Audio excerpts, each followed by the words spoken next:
Another episode of the Ohio Eternal podcast. I'm your co-host TJ Houston, joined by my BFF, my ride or die, Tony Plowshares himself. How are you doing today, Tony? Good, brother. How you doing? Living my dream. So it's been a minute. So we actually are trying out a new software as well. So we're just going to do a quick check just to make sure everything is working okay. But yeah, just really both of us had a super busy summer, and although we've been playing and we've been hanging out a lot, we just haven't had the time with our schedules and whatnot in order to sit down and record a podcast. But we are in our preseason, if you will, getting ready for our Super Bowl, and that is right around the corner with Eternal Weekend. So we wanted to talk a little bit about kind of the meta, where the meta's at, and also talk a little bit about kind of what we've been doing to prepare and share a little bit of the deck techs and whatnot. So starting off, Eternal Weekend registration is live. We are last week, I believe. Was it last finally. week that it finally did go live? And we could talk for a long time about the issues as far as how the dates and stuff were settled, and there's a football game at the same time, and it's Browns versus Steelers, so hotel rooms are through the roof. And we literally found out like 2 or 3 days after they announced the NFL season. It was like, if we just knew a couple days earlier, the nerds could have got their hotels before the jocks. But again, the jocks always freaking win now. But so the hotel rooms are kind of expensive. And then they finally opened it up with 30 days left to go before registration. So I opted for the bougie package, if you will. The hoodie, dude. The hoodie. I am a sucker for Magic the Gathering clothing, as well as, it's Carhartt embroidered name. It was just like, you get a bag on top of that. So I remember that night going to bed, I'm like, hey, babe, so you know that thing that I do every year that I'm like really excited about? She's like, yeah, Eternal Weekend. I said, yeah. So regular registration is like $300, but I could pay a little bit more and get all this awesome stuff. She's like, yeah, you should do it. And then the next morning, she's like, I didn't know it was going to be like $500. I was like, yeah, I'm worth it. Like, I think I'm worth it, but I'm pretty excited for it. You got a lot of cool stuff. And I will say that at MagicCon, when I didn't do the premium package, and then I saw the nice bags and stuff, I had a lot of, I would say now I have some FOMO, fear of missing out, because Timbuktu bags are super nice. The quality is really good. So I am one of the crazy ones that did, and that's sold out in like 3 days. Yeah, it was not you and Grafton and Blaze all got the VIP. That's just like 3 in our immediate friend group. Right. And you guys were just like, yeah, we're getting the VIP. And like, I was like, no, like that's like absurd. Like for me, you know what I mean? I'm like, there's no way I'm paying $500 for that. And then like, I actually read what all you get. I was like, damn, dude, like that's not actually a horrible deal. Like I should have done it, and I have regrets now. So yeah. And the bag you can sell online if you want to. You get more play mats, you get more stuff. We'll see if it's actually, they did the mystery booster 2s, which have gone down in price a lot, but still, it's 3 packs, which is cool to open. So I don't know. I regret nothing. Yeah. This year it is, and like most years, it's Thursday, Friday, Saturday, Sunday. And we plan to get there on Thursday. As soon as the gates open, we want to be there. We're going to do, Tony, tell me a little bit about you said there were some trials, right? Yeah, so they haven't posted anything about it, but obviously, like most players, I follow Twitter pretty closely. Twitter is just a great spot to find like deck lists, Magic updates, and whatnot. That and Discord. I don't Facebook. I don't have any of the real social medias, but like Twitter, like absolutely for Magic. And they were posting on Twitter that, and I don't remember who originally posted it, but they're doing trials on Thursday all day. And if you win your respective trial, you get a round 1 bye, which is huge in a 15 round tournament. Like anybody that's ever played a GP, like I remember when I was grinding like GPs and SCG opens and stuff all the time, like being that like silver or gold pro level, having like a 1 or 2 round buy like going into a GP was huge because you just like you and like so like, there's a little controversy behind it because there's people that are like, oh well, like it's not that big of a deal, but like no, I think it's a huge deal because the match win percentage for a buy is 100%, which like takes your breakers up, like Right. you know what I mean? So like having that round one buy is a huge deal, especially like you get an easier morning, like you get to relax a little bit more mentally. And we're gonna talk about like some of like the mental prep too, but like yeah, like I mean, dude, you go in. I don't know what the construction of these is going to look like. Whether it's like you play 3 rounds, like they just queue like 100 people in a 3 round thing, and if you go 3-0, you get the buy, or if it's going to be like 8 person pods or like however this goes. So I'd imagine it would probably be like if you just go 3-0 or whatever, you get your buy, or if you get like maybe 7 or something, or yeah, if you get like 7 points, so like you could go like 2-0 and then just draw with the 3rd round guy, and like that would be busted. right. And then also, I don't know if they're gonna stack. Like, I don't think they're gonna let you like get 3 rounds worth of buys, but like if you could get 2 rounds worth of buys, like that would be an absurd value. So yeah, we're gonna get there. We're gonna play a couple, see what happens. Yeah, and I'm doing so. My plan for Eternal Weekend is much like last year, getting the side event pass, just to grind tickets and just have fun. I have I can't figure out what deck I would play if I was playing the main event, between the ones that I have put together. So I'm just going to play all of them, and I love that. But I am going to play Mono White Initiative in Vintage this year. So I played. My goal last year was to play Vintage at least once in paper. So we both checked that box.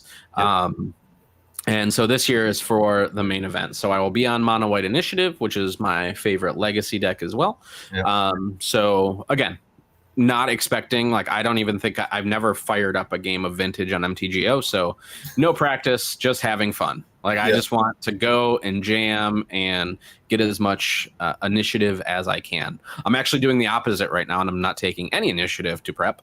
But I just want to have fun and do it and just talk to the people that love the game. So that's my plan for that. And then sadly and happily, I'm a wedding photographer / videographer. So I do have to drive back Saturday morning to photograph a wedding and then be back Saturday night. So I'm going to Pittsburgh Thursday.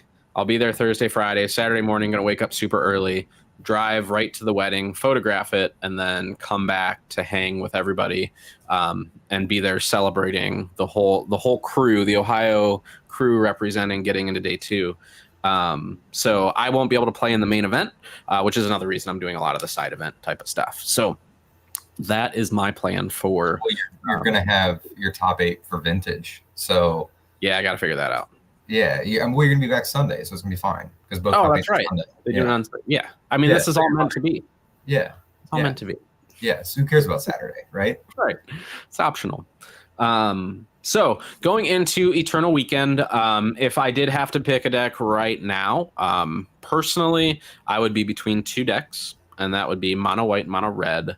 I did put Mystic Forge together. I went out and got like all the Grims one day, and I drove all around Northeast Ohio, found all the Grims, and I put it together, and I played the deck, and I was like, not my jam. Which, again, I have a subscription on MTGO, and I could have definitely done that in not paper. But if anybody needs a Mystic Forge deck for Eternal Weekend, it is together and ready to roll. So it's there. So I would be on Mono White Initiative. Do I think it's the best deck? Absolutely not. To me, it's just the one that I enjoy playing the most. And I think it has a chance to do okay. And then if I was going to be very competitive, I think out of the 2, Mono Red Prison is probably the better of the 2 as far as trying to combat the big scary monster in the room, which I think, and we want to talk a little bit about our predictions, but I still think we're going to see a lot of the Reanimator in the room, but also I think you're going to see a lot of the traditional decks. So you're going to see some type of Delver, whether that's the Steel Cutter Delver, whether that is just the raw. I've seen online some games that I played against actually is running Delver still. I think we're going to see Death and Taxes in some way, shape, or form. So I think we're going to see a spread meta, but if I were to hedge, I'd be probably hedging very heavily on the reanimate plan is what you're going to be running up against a lot. So yeah, especially like at the top tables too, right? Like you're going to see those decks that convert well, like in the later rounds. Like I think, and again, like with the whole like 1 round buy thing, you're not going to necessarily, like you could run into Reanimator, but like everybody's like, oh, you're going to play 15 rounds, you're going to play against 15 different things. Like, yes, I believe a percentage of that is true. However, I also think that like if you're sitting at, you know, the top 4 tables on like the end of day 1 and like into day 2, there's going to be a lot of Reanimator around you. Like there's just going to be. So, I mean, if you're not already prepared for that and like expecting that to be in the top bracket, like you're just doing yourself a disservice by like not being prepared for that, right? Right. 100%. So going in. Oh, we lost me or TJ. I think we lost TJ.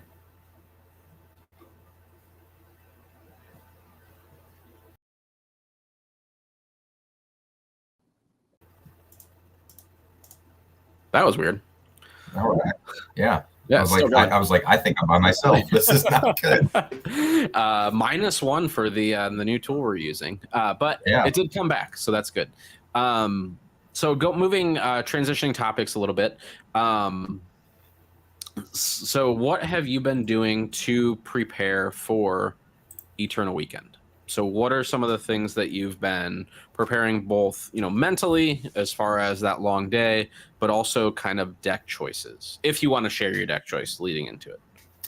Yeah, no, absolutely. I think I'm gonna keep my exact 75 like Patreon stuff. But yeah, I mean, like, so obviously I kind of grew a little bit stale with Breakfast over the past, like, obviously it's a phenomenal deck. I think it's going to be one of the top runners at Eternal Weekend. It wasn't my jam, dude. It was really powerful. It was rawly, like just good. Like if you walk into a room and nobody's prepared for it, you're just going to roll everybody. With that being said, like the number 1 deck right now is a graveyard deck. And like, I don't want to be on a graveyard deck necessarily. So anyways, we went on a journey. TJ and we went to Steel City, and I got some Gaia's Cradles. So, yeah, I think we're on a Gaia's Cradle deck. And so like in the prepping, like I jammed a bunch of it, but like there was a lot more like theory crafting. And like we tested a good amount. Like we jammed it like against like the Gauntlet, and like the deck just felt phenomenal. Like on the surface, you're like, oh, I'm playing a fair deck. Yeah, kind of. Like it's pretty good though. So it is, and I can tell you just from testing. I mean, we did Reanimator, we did Mystic Forge, we did Prison Initiative, and I don't know if I said Reanimator, Delver, and it was just I always felt behind no matter what. Even getting, you know, turn 1 Moon Effect, and he was still able to find an answer, and it's just like, what the heck, you know what I mean? So I think the deck is really well positioned. Also, I wanted to point out that Tony should never cast any blue spells, and he should have never left green. He should have never left green. He is a green mage at heart, and as soon as he got that in his hands and he started, he just fell right back into where he was with lands. And you know, the deck's not for everybody. He just has an ability to see those lines, and I think that skill is what's going to help him go all the way when it comes to the main event. So I appreciate those kind words. Yeah, it definitely felt like better. Like, you know, people are like, play what you know, but like, dude, play what. Yes, the sign above my bed does say, "I'll keep you wild." Hell yeah. Yeah, that was a thing for my wife. I don't know what her thing was, but it's like I'm the wild one, uh and she's the safe one. So she's like, I made those actually. She's like, I want you to make these things. And so yeah. Oh, I see the other one up there. Yeah, you keep me safe, and then I'll keep you wild. Yeah, that was Oh, very nice. my wife wanted those, so Love that. I did the husbandly thing and went out in the garage with power tools. Dale, the power tools. No. uh, yeah, but so like playing Cradle, man, like it just felt so much better. Just casting green spells, like playing to the board, like same thing with lands. Like you're playing to the board, you're casting green spells, you know what's in your deck. Like, you don't have to sit there and debate like force a will this, don't force a will that. Do I need to brainstorm or ponder into this? You're like, bro, you're like, turn one green spell, go. Like, that's it. You know what I mean? It's simple. So, and there are convoluted lines into it, like the one day like we were talking about, um, like with like Reclaimer and Talon Gates. So like a lot of lists play one Talon Gates. So like when you use the Talon Gates, you can actually Reclaimer it out into the yard, endurance yourself to put it back in your deck with the search trigger still on the stack. So like it's just like lines like that like we were talking about that might not necessarily be like intuitive to like everybody. I don't know, like it just like, again, I've played a lot of those decks, so like to me, like I just picked the deck up and like immediately like that was the first thing that I popped in my head. I was like, oh, this is dope. You can endurance yourself, like Right. And I did, if anybody hasn't seen a similar, this isn't Tony's deck. It's very similar, but basically you have a play set of Cradles that are going to tap for a whole bunch of mana when you get these little dorks out there. And when we were talking about deck selection, because we looked at several different options when Tony was switching. We talked about Storm. We talked about what was the other ones? Death and Taxes, Cradle Control. There was a couple different things that you had looked at, and one of the fears with anything elf based was the Bowmasters. So I will tell you, having now played Bowmasters against him, the deck is the deck is very resilient to it, especially the tap.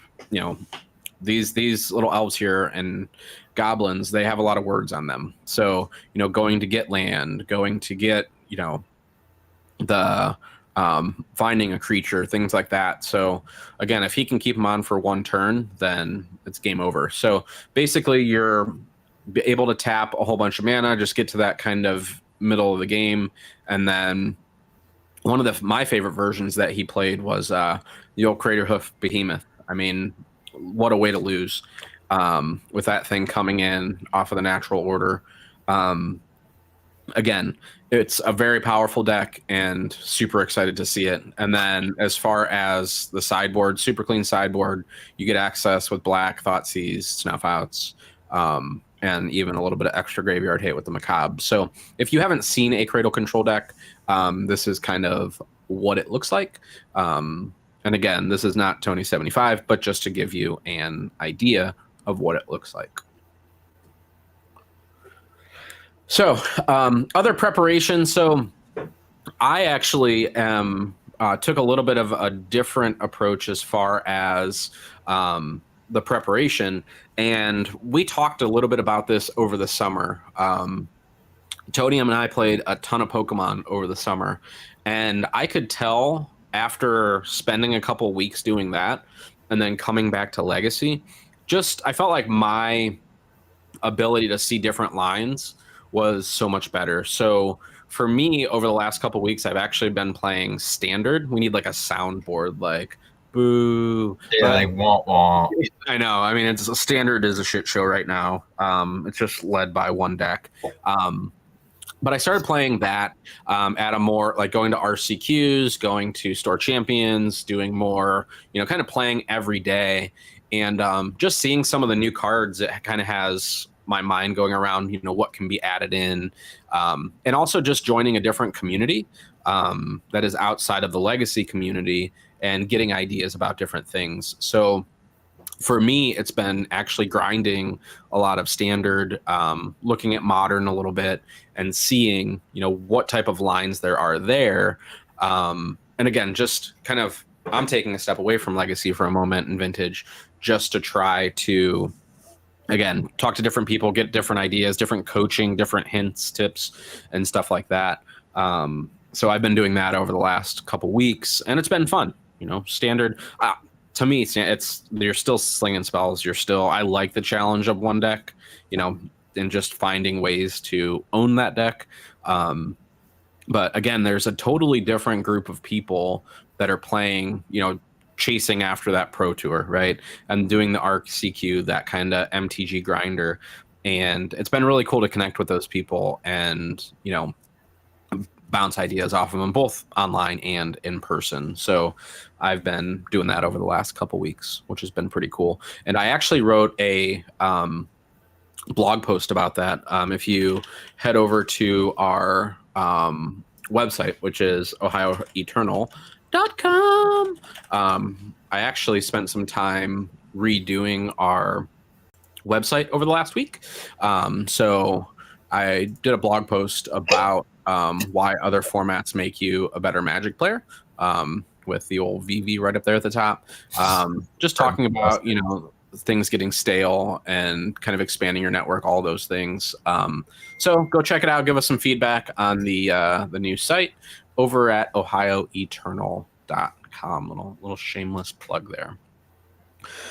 So he wants to know if you were talking about playing Standard with him. What? If you were talking about playing Standard with Clint. Yes. Yeah. Yes, I was reconnecting with old pals, and I annoy him so much. I text him every day about Standard and Modern and trying to figure this crap out. But yes, he's been a huge help in my journey into Standard. I think similarly, let's say that. I've really been enjoying the Pokemon aspect of it, like just the degeneracy, like the straight degeneracy. I did a lot of grinding for the first 2-3 weeks with Cradle. Going into Eternal Weekend, I'm doing 0 leagues, and dude, I can get on my high horse about that here in a second too. But because I have a lot of data actually, so playing Pokemon, just getting different aspects to that, the article that you wrote, I think that speaks volumes to not being stale and getting different insights, drafting, for instance, super fun, super skill intensive, just not picking up cards that you're used to seeing, not just seeing Brainstorms and Bowmasters every day. It's great to know the format. It's great to know what you're playing against, but doing it to the point where you're going insane about it, I don't think that's conducive for doing well. And then, like I said, on the Standard side, I mean, I'm playing blue-white as my main deck, and I never play blue spells, period, in Legacy. Right. I mean, it's just not. I know how hard it is to cast Brainstorm, and I stay away from it. But it's been cool on the Standard side to kind of have that mindset and kind of get in the mind of a control player and talk to people that play that deck every single day, just to, again, anticipate on the other side of the table of, kind of what that looks like. So it's been pretty fun. Got 4th place at an RCQ. Another nice thing about Standard is nobody shows up to them, so it's easy to place at them. Right, well, or you just are completely smashed and just completely rock some guy that's all about Standard, and it's hilarious. Oh yeah, because I was reading the cards as I was casting them. I had no idea what I was playing. Clint's play Pixies, dude. Quick story time. So about a month ago, we were at Better Plays, and Great Oaks. Great Oaks, and they had 6 players, and they needed 8 to fire, and this was for a store championship. So our buddy Clint was there, and he had a bunch of extra decks. And so Tony and I were like, you know what? We'll play both at the same time. So we were like already 1 or 2 matches into the Legacy event, and went through and he handed us decks and we just started playing. And now, mind you, we're a couple hours into our Legacy event. So the Modelos were going down pretty easily. And Tony was literally just like looking at the card and like just playing it, but like knew exactly what to do. And I think you were on Pixie, right? I was on Pixies, yeah. So he was like, oh yeah, I'm going to play this. I'm going to bring this back. That thing's dead. And he ended up beating the guy. First time ever playing Standard. 2-0, dude. 2-0. Yeah. Didn't even have a chance. 2-0'd him. And he was playing VV Cauldron, man. Like the deck in Standard. Like banning that deck. Like, yes. And I just rocked him. But no, it was no, he is not awful. He is a notorious, him and the other guy that he came with, I'm not going to use names, but those guys like are modern aficionados. Like that's all they do is like modern Standard, like you were talking, like RCQ Pro Tour Quest. So I mean, I don't think he's like Reed Duke, like, I'm not like, oh boy, like I can't beat this guy, but yeah, but he's like no like slob, you know what I mean? Yeah, I think he was a little tilted, like, but like we were okay. So going to like the prep, obviously, and I'm gonna say this one time because I know that there's people that are gonna get a chuckle out of this, but with the CrossFit journey, okay. Oh boy, I have raise your glasses. One word, yeah, pour one out for the homies. I have not like drank or like ate bad like at all, like literally at all. Well, but that day, like cheat day, I'm like, you know what? Like we're gonna have a couple of beers. Well, there was like more than like 3 limes in my cup, and they gave you a lime every time you got a Modelo. So I was like, wow. And yeah, it was funny. It was funny because he was he wasn't super thrilled, but whatever.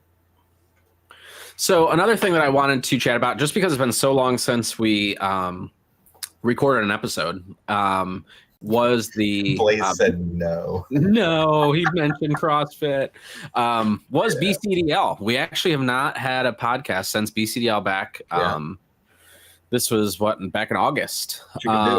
Represent. I'm gonna have a Modelo every time Tony says CrossFit. I too am on that. I'm on that journey with you. CrossFit. I had a really good time at the Buffalo Chicken Dip. Great family down there. Very well attended event. I ended up being positive on the day. I was on Mono White Initiative. So I did a quick just little write up there. Cephalid Breakfast was my biggest enemy there. And also Reanimator. I beat Reanimator, I believe, twice. Yep. I beat Reanimator twice. But Cephalid Breakfast were my Cephalid Breakfast, and one Reanimator, which he ended up going into the finals, were my losses on the day. So I was very happy with the performance of the deck, Mono White Initiative, but also just the event as a whole. If you have seen Buffalo Chicken Dip or not, feel free to reach out and we can get you information. But it is a phenomenal event. Everybody just loves Legacy, and there were so many people that like just was watching playing, and they came up afterwards like, hey, that's a really cool deck. You don't really see that very often, stuff like that. So it was just cool to talk through like card choices and the deck as a whole. But again, it was just a super positive event, and I thank those guys for continuing that legacy of Legacy in Columbus, Ohio, because it is a amazing event. So shout out to the Buffalo Chicken Dip fam. You guys had a great, amazing event. So thank you for that. Tony, you probably don't want to talk about Buffalo Chicken Dip. Oh, dude, no. Rob, Matt, Carrie, those guys, I literally love all of those guys. Like some of my closest friends, like would do anything for them. Great guys, great event. Like, can't say enough. I literally donate money to it all the time, and show up and support it and eat buffalo chicken dip. Yep. But the past couple of times, like last year at the Open, I did really well. I was like narrow from like top eighting with lands, and then this past 12 months, I like was on this buffalo chicken dip, or not buffalo, yeah, on this cephalid breakfast, another food group hiatus. And now that I've regained some brain cells, I'm like, yeah, no, wait, we're not casting Brainstorm. So, yep. So I wanted to dive into the meta a little bit and see kind of who the movers and shakers are. My two favorite websites that I use are MTG Top 8 as well as MTG Goldfish. So starting over at MTG Top 8, Dragon Stompy and Eldrazi Aggro sharing the top spot with Dimir Tempo. So overall, kind of as far as aggro is concerned, there's kind of 4 top decks right now. And again, this is in the last 2 weeks as far as the events that have been happening. So again, this was earlier where I was talking about the blue-red aggro. So some form of Delver, some form of Tamiyo Tempo. Eldrazi aggro, I have not ran into it that much. But it's with the Battle Mage and our friend Glaring Fleshraker. Didn't know they were running the Sire of Seven Deaths. That's pretty cool. So I haven't ran up against this one too much online. But again, it's showing as 6% of the meta share. And Tony, I know you grind a little bit more than on MTGO than I do. But are you seeing a lot of the Eldrazi aggro? I mean, so like getting into that, and like I know like we'll talk about that in a little bit, and I got like my data and stuff to go over, but in leagues, not really. And like you can kind of see on there, like in challenges, yes, like in challenges you will run into Eldrazi, and I think challenges are a little bit more representative. I need to stop using big words. I need to stick to simple fireman words. It are common in challenges.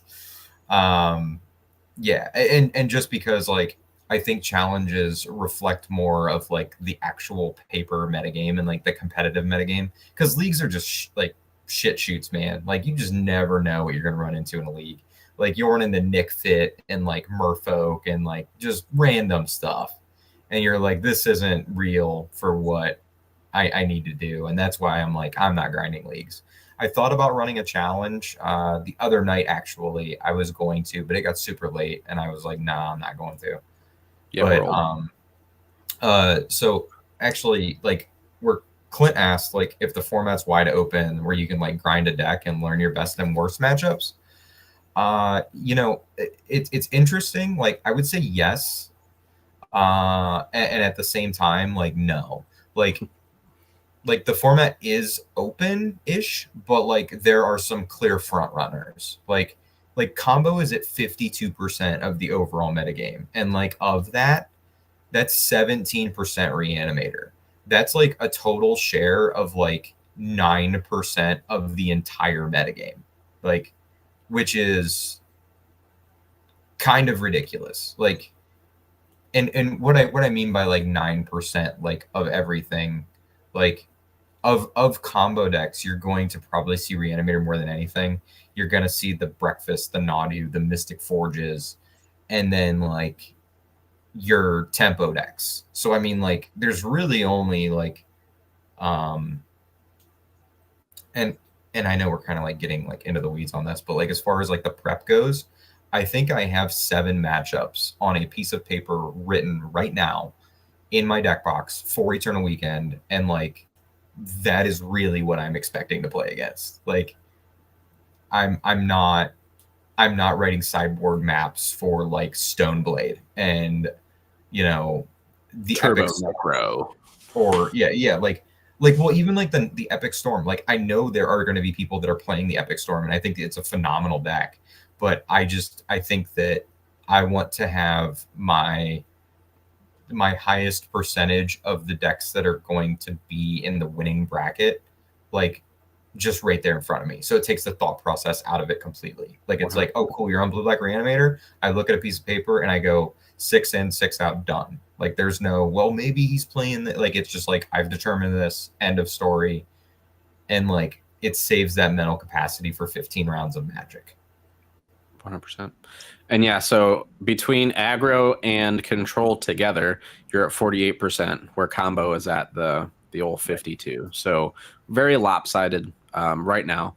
But also, like, I guess Nadu is very combo heavy unless it's like the more mid-rangey.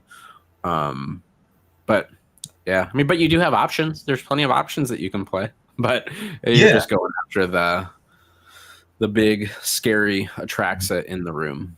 I mean, I like full disclosure. So I'm playing Cradle Control, and I heavily tuned my main deck to beat Reanimator, like just exclusively.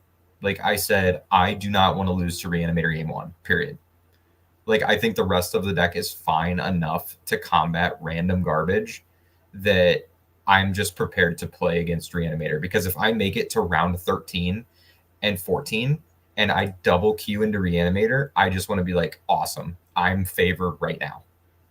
So, you know, like, and people can look at that a little bit differently. Like, I think you have to have a percentage of raw power in your deck, like be doing something broken. But at the same time, like, yeah, I'm not playing Scythecat Cub, like for what it's worth. Like, I think the card's great, but there are cards, and I'm also not playing Ice Till Explorer. Card is buns, dude. like what are we doing? Like, you know, it's a vanilla 2/4. You know, he's getting plays 5 through 8 at the Magic Masters Mall at Mall Belgium is what he's doing. Nah, the buns, dude, buns. That guy's hedging on Bowmasters and Scythecat Cubs. Oh, dude, Tony P is back, baby. We're back with a vengeance. That looks cool. Yeah, it does. That's why I love coming and hanging out in the other area and just finding some wild random stuff. I do love that. So it's interesting that the Raptor into the Bowmasters is pretty cool. Yeah. It's interesting that you brought up Goldfish and MTG Top 8. Those are great for like exactly what you're looking at right now, like the overall percentages. But I think that like I literally have 5. What's the other one that you use all the time? MTGDecks.net. MTG Decks, that's what it is. Because, and I have like up here. So for instance, and I think this is the one. No. Yeah. This is the one. So, for instance, let me share my screen real quick. Yep. Because I think this is a really interesting point. So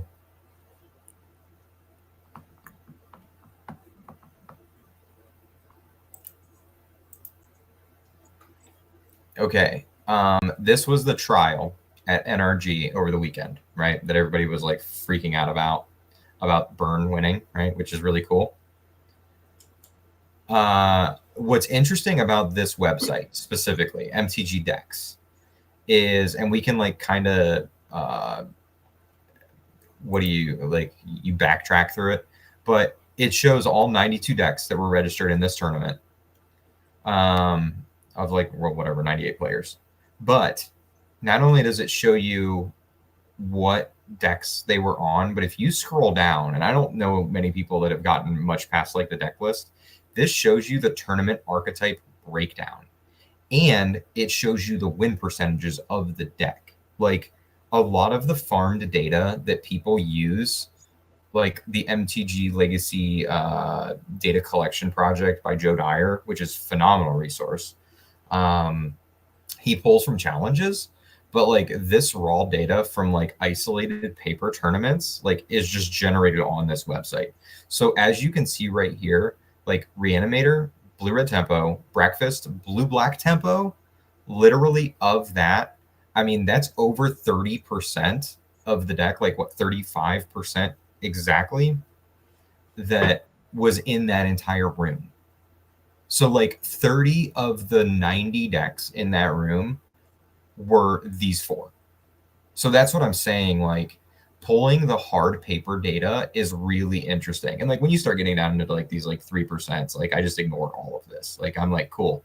Like 2 people were on Domain Beanstalk, don't care. Like 2 people were on the Epic Storm, got it. You know? But it's like these big chunks of data are really interesting. And then when you go back here to 1 second, I'm buying this burn deck real quick.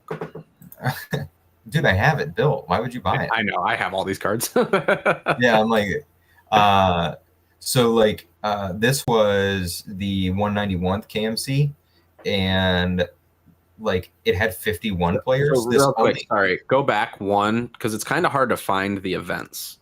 So scroll back to where you actually, from mtg.next, how did you get to the different like events? Oh, okay. So it when you go to, like, you're saying you just want me to like get to this event. Yeah. Well, just go from the beginning. So if you're like, okay, I want to see what's going on in the legacy meta. So you come to the main page here. You can see this, right? No, reshare it. I think you closed out of the tab or it opened a different. Here, let me bear with me here. We are rudimentary. Okay. Can you see this? Yep. Okay. So this is when you pull up this what is it? This the homepage. The homepage. MTG decks. Yep. So you come over here to Legacy, and then at the top you can go to Legacy Tournaments. And then this pulls up your leagues, which again, I think leagues are garbage. So we just like completely ignore those. But like anything that's like paper, like anything that looks really weird, like the tournament, this, like these are all paper events. Like you pulled up the Belgium one. And then I think we were just looking at, which one were we looking at? Oh, the 140, or maybe not. You pull this up, and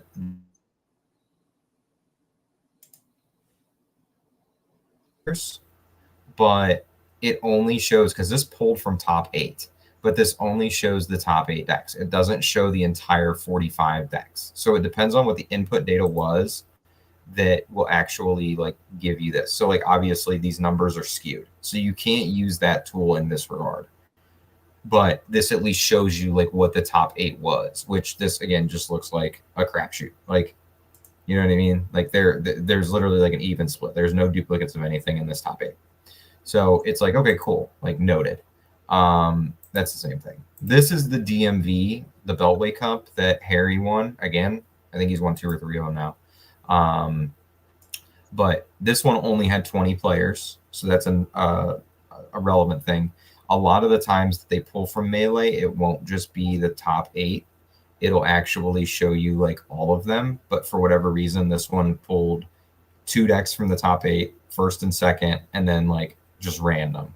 So again, you can't use this data because although I think that number is kind of representative of what the Beltway Cup League, the DC area, like it's all Nadu and Breakfast.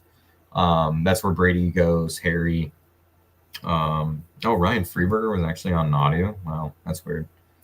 But yeah, like, so I think that you can't take that into account. So just be mindful of what you're actually looking at. But if you get like good data like this, like that shows all 92 deck lists, and then it compiles the entire set of percentage breakdowns, I think that's really, really useful. So the other part of this data set that I really like, if you go back to the meta and you look at Reanimator and you click on Reanimator, you see all of these decks. If you again scroll down, it shows your Reanimator win rates. So it'll show you the compiled amount of data in this time frame, whatever it is. So it says last 60 days, 52% win rate. And then it comes down here, and you can like always adjust that too. Like you can change the time frame, but it shows you like, oh, it played against Cradle Control 25 matches, and it had a 64% win rate over Cradle. Oh, it played 89 matches against Breakfast, and it had a 57% win rate. So this is where you can like start looking at stuff. And again, 2 matches, who cares? But like 216 matches, sure, that's relevant. Well, obviously it's the mirror. So what's that tell you? It's playing the mirror match a lot. But yeah, like this data is really interesting because I think it breaks it down more than just like, oh, these top 16 decks, and here's the deck list. And then you can go to Hariura.com and see literally just like complete Chinese writing and have no idea what it is. So, I mean, literally, if you click on this link, like that's exactly what it does. It takes you to a giant page of things. Yeah, see, like you just can't even read any of this.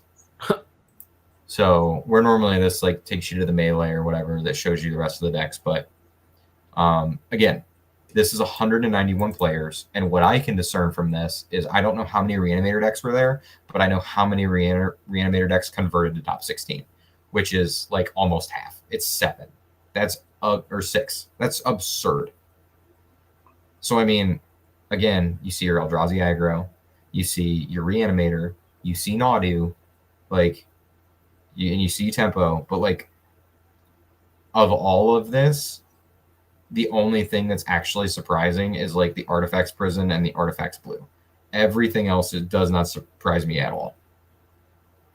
So what are you doing, like asking yourself individually to use this data to best convert at Eternal Weekend? Like when you're looking at this, are you saying, well, I got to have a sideboard map against, you know, mono purple goblins? Like, no, you don't. Like it just, it's an aggro deck. Like, you know, bring in your Fatal Pushes and board out, you know, your Bowmasters. You know what I mean? Like it's, so it's like having your plan against these decks that are like not only going to be there in the numbers, but are going to convert well. Because if you're doing well, if you get out of those first 3 rounds of garbage, you're going to be in this bracket. In the, I'm seeing Nadu, I'm seeing Reanimator, I'm seeing Eldrazi, Dimir Tempo. So, I mean, that's kind of my my 3 cents as far as what I look at for data. But yeah, that was super helpful because I don't use that as much unless there's some weird corner case deck that I Google and it shows up on here, like Mono Black Initiative. Like that's wild, and I found a link that goes here. You know what I mean? Yeah. And that's as much as I used. I never really dug into those other tools. But I mean, wild decks on here. With that being said, I think, and my exact sideboard map is right here. I have written down, and again, like if you play against like Merfolk, like again, you're like, okay, like Wastelands, Aether Vials, Blue Creatures, Island Walk, got it. Like, you know what I mean? Like you shouldn't necessarily be like that concerned about stuff like that. But I have Blue Black Reanimator, Tempo, and Delver kind of lumped in the same thing. I have Forge, Nadu, Breakfast, Moon Stompy, Oops All Spells, and Show and Tell. Those are the decks that I have a sideboard map for. Like written down in my box that I do not have to think of, because I think that I've expanded that a little bit because I lumped the Reanimator, the Tempo, and the Delver together because my mapping just like is that clean. But yeah, I think that's like what, like 8 decks, right? Something like that. So I mean, like, and outside of that, I'm like, you know, am I really gonna see it? Like, okay, like I play against Eldrazi. I have like 2 cards in my sideboard that can come in against Eldrazi. Like, it's not hard. So I think writing that stuff down and having that just sitting there at your availability Like, I don't need a giant piece of paper that tells me 36 matchups to bring what in, what for. If you have that, awesome. Right. But I'm expecting like that configuration of the 191 people. Granted, when your numbers get bigger too, like when you have 1,100 people, I think that those numbers are going to be like a little bit less, but not much as far as like the conversion rate and the top bracket. When you're sitting at the top 4 tables, again, I don't think you're going to see. Well, there was 272 reanimator decks there, and 172 of them were in the bottom bracket. Like, I don't think that's going to happen. You know what I mean? I think they're going to be like, oh, they were all above 50% of the entire floor. So that's my advice. Being prepared and having a plan for different most probably right. Playing with confidence. Absolutely. 100%. Sorry, I just went down a rabbit hole of the Stryfo decks that are on here, and that's some wild stuff. A person that like 4-color control, like Stryfo pile. Yeah, Stryfo pile. Yeah. So like Clint said, being prepared and having a plan for different most popular decks help you while you play with confidence. It's just one less thing that you have to think about on the day of. And again, that's one of those things that going into a big event like Eternal Weekend, and we've said this over and over again, it is have snacks, have a plan for water, because the day is so long. The sideboard, having that sideboard in your deck box, having that plan is just one less thing that gives you, even if it's like 30 seconds just to kind of collect your thoughts, kind of reset, stand up, stretch, whatever it is, so that way you can get back in the game and have a good showing at the event. Because more than 3 matches of Magic is a long day, and if you haven't played it, like, it's a very long day. And if you don't keep feeding your body and, food and water and stuff like that, you're going to have a really tough time. So just writing down that sideboard guide just gets you closer to your zen and relaxing just a little bit. So we've hit about the 35-minute mark. I believe Tony got pulled away, or he had to use the restroom, or he had to go do CrossFit. Who knows? So thank you guys so much for watching, and thank you so much for joining us today. Again, we apologize for taking a couple months off, but it has been fun to reconnect with you guys. If you need absolutely anything for us, you can find us over at ohioeternal.com, and or you can message us on any of the social media, the Facebook, or check out our Discord. And if you need a link to that, feel free to put it in the comments, or just message us or go over to Ohio Eternal. We have a link to the Discord there. So thanks everybody for joining us, and have a good night. We'll see you.